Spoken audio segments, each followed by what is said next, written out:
घर में गरीबी आने के साथ मुख्य कारण। नंबर 1, साफ सफाई। शास्त्रों की माने तो माता लक्ष्मी का आगमन घर के मुख्य द्वार से होता है, जिसके चलते उस द्वार को हमेशा साफ सुथरा रखना चाहिए। वही माता लक्ष्मी उसी घर में अपने चरण रखती है जहां रसोई साफ हो, क्योंकि रसोई ऐसी जगह होती है जहां अन्न देवता का वास होता है।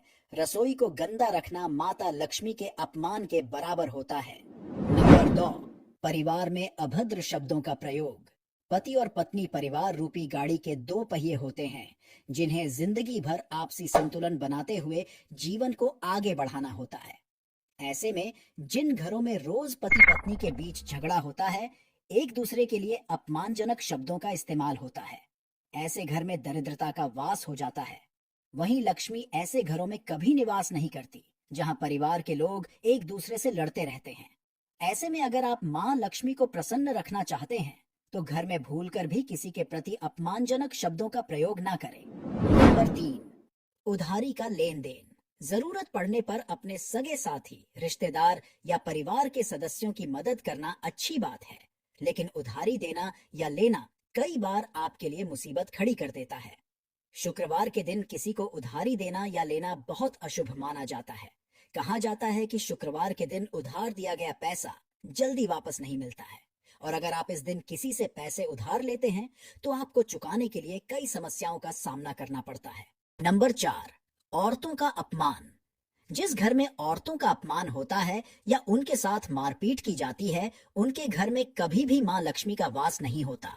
इतना ही नहीं, माँ उस घर की सुख शांति सब भंग कर देती है। घर की औरतें भी माँ लक्ष्मी का ही रूप होती हैं, और उनमें मर्यादा, लज्जा, स्नेह और ममता जैसे गुण होते हैं।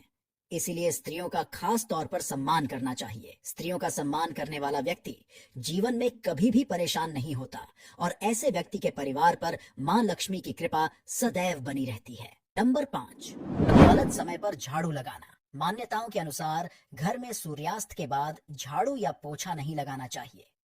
इस समय पर झाड़ू लगाने से मां लक्ष्मी रुष्ट हो जाती है, जिसके परिणाम स्वरूप दरिद्रता आपके घर में अपने पैर पसारने लगती है और घर पर आर्थिक संकट छा जाता है। अगर आप ऐसा करते हैं तो यह आपके दुर्भाग्य की वजह भी मानी जाती है।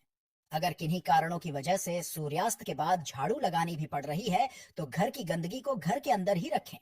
उसे सुबह साफ सफाई के साथ घर से निकाल कर फेंकें। नंबर 6, बड़े बुजुर्गों का अपमान। एक परिवार की नींव बड़े बुजुर्ग होते हैं। उनका अपमान भगवान के अपमान के बराबर होता है।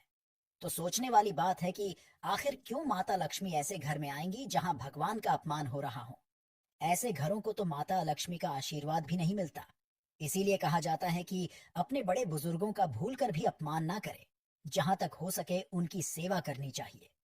ध्यान रखें, जिस दिन आपकी वजह से उनकी आंखों से एक भी आंसू गिरा, उसी दिन से आपके बुरे समय की शुरुआत हो जाती है। नंबर 7, जरूरतमंद का निरादर। सनातन संस्कृति में दान का बहुत महत्व बताया गया है। केवल तीज त्योहारों पर ही नहीं, बल्कि समय समय पर जरूरतमंद को दान अवश्य ही देना चाहिए। ऐसे में अगर कोई जरूरतमंद या भिखारी आपसे कोई मदद मांगने आए, तो आपको उसकी मदद अवश्य करनी चाहिए। अगर आप पैसों से संपन्न हैं और जरूरतमंदों की मदद नहीं कर रहे हैं, तो इससे माता लक्ष्मी नाराज हो जाती है। अगर आपकी स्थिति मदद करने वाली नहीं है, तो कम से कम उसका अनादर भी ना करें।